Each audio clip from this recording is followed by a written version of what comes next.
Good morning. I've got your stories for the third week of February 2021. I'm going to break with tradition today and talk about something that's happening as we speak right now in Texas. As temperatures plummet and wholesale prices have pegged out at $9,000 per megawatt hour since early today. ERCOT is already instituting rotating outages and has been since early this morning to maintain grid stability in this life-threatening cold snap. The postmortems here are going to be fascinating, but we still have a few days to go before Saturday when temperatures finally revert back to normal, get into the actually mid-60s in cities like Austin. To other news, the world's first gigawatt-scale battery project has been announced in Australia, but it's to be sited in the same location where the federal government is planning to build a controversial 1 gigawatt gas-fired plant. Local developer CEP Energy has secured a 30-year lease to build a 1.2 gigawatt battery facility in New South Wales. That would make it 4 times larger than California's record holder right now, Moss Landing, which is 300 megs, 1.2 gigawatt hours. This may be an either or. Either the battery project gets built or the government's planned 1 gigawatt gas-fired facility gets built, both to replace this 2 gigawatt coal plant retiring in 2 years. We'll see which happens first. Whichever one does knocks the knees out from under the other. Offshore in the UK, RWE and a BP EnBW, that's Baden-Württemberg, consortium won most of the latest round of the UK offshore lease auctions. Germany's RWE picked up 3 gigawatts, BP and EnBW picked up another 3 gigs, and then a JV of Green Investment Group and French oil major Total took 1,500 megawatts, and finally a 480 megawatt allotment was awarded to Spanish construction giant Grupo COBRA and Flotation Energy, although this will be a fixed structure project.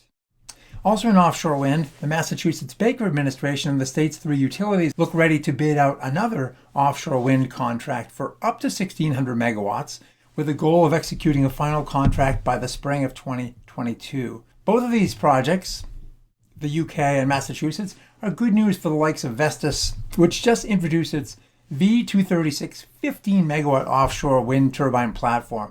This new machine sweeps over 10 acres.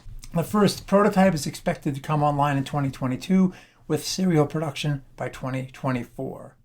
So GE, Siemens Gamesa, and the large Chinese OEMs will have to keep advancing their tech in response.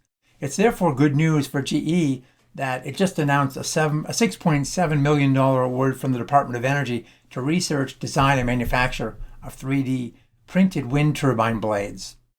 What they're working on here is creating a full-size blade tip for structural testing and then 3 additional blade tips that will be installed in actual wind turbine for real-world testing. What's that actual tech? Well, the focus is on a low-cost thermoplastic skin coupled with printed reinforcement to enable lower manufacturing costs, increase flexibility in supply chain, and hopefully lighter weight blades that are more capable of being recycled.